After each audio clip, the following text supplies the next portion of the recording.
Notes बनाने का सही तरीका क्या होता है, आज अपन उस बारे में बात करेंगे।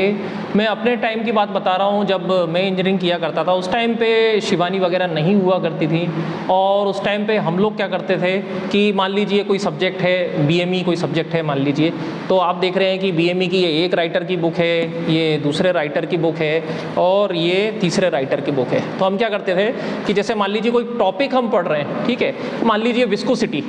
तो मैं तीनों बुक को सामने रखूँगा और तीनों में विस्कोसिटी वाला पोर्शन हम सामने देखेंगे और तीनों को पढ़ के देखेंगे।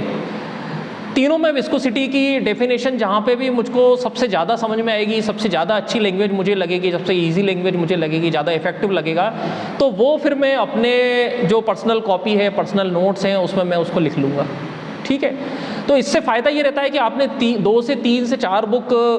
पढ़ ली तो आपका एक तो नॉलेज इंक्रीज़ होता है, प्लस अब आपके नोट्स में एक सबसे अच्छी डेफिनेशन आपके पास लिखा गई है। ठीक है, ऐसे ही दूसरे टॉपिक के साथ करना है कि दूसरा टॉपिक फिर आप तीनों बुक में पढ़ेंगे और फिर आपको जहाँ से अच्छा लगेगा, जहाँ आपको लगेगा यहाँ ज़्यादा अच्छे से दिया हुआ है, फिर आप उसको आप अपने नोट्स में लिखेंगे, तब जाके वो कहलाते हैं प्रॉपर नोट्स। और ये इस तरह से अगर आप नोट्स बनाओगे तो जो गेट वगैरह के जो एग्ज़ाम होते हैं, कॉम्पिटिशन एग्ज़ाम की अगर आप तैयारी कर रहे हो तो उसके लिए सबसे ज़्यादा यूज़फुल होते हैं। और अगर आप केवल शिवानी से पढ़ रहे हो तो हाँ, मैं मानता हूँ कि शिवानी का जो स्कोप है वो केवल आरजीपीवी के पेपर निकालने तक सीमित हो सकता है, लेकिन कल को आप गेट का एग्ज़ाम देना चाह रहे हो, कॉम्पिटिशन एग्ज़ाम देना चाह रहे हो, तो उसके लिए शिवानी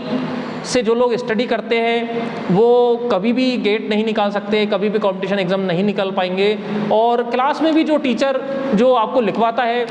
वो भी कहीं ना कहीं आपके जो आरजीपीवी के एग्ज़ाम में पास होने के हिसाब से वो होते हैं, अदरवाइज़ वो भी प्रॉपर नोट्स नहीं होते हैं। ठीक है, आप अपने लाइफ में कुछ एडिशनल अचीव करना चाह रहे हैं और आप चाह रहे हैं कि बहुत अच्छे से आपके सब्जेक्ट पे पकड़ आए, तो आप खुद हर सब्जेक्ट को मिनिमम 2 से 3 बुक से पढ़िए, उसमें जो जहाँ से जो अच्छा मिल सकता है उसको आप अपने नोट्स बनाइए, खुद के नोट्स आप बनाइए। टीचर ने लिखवाया तो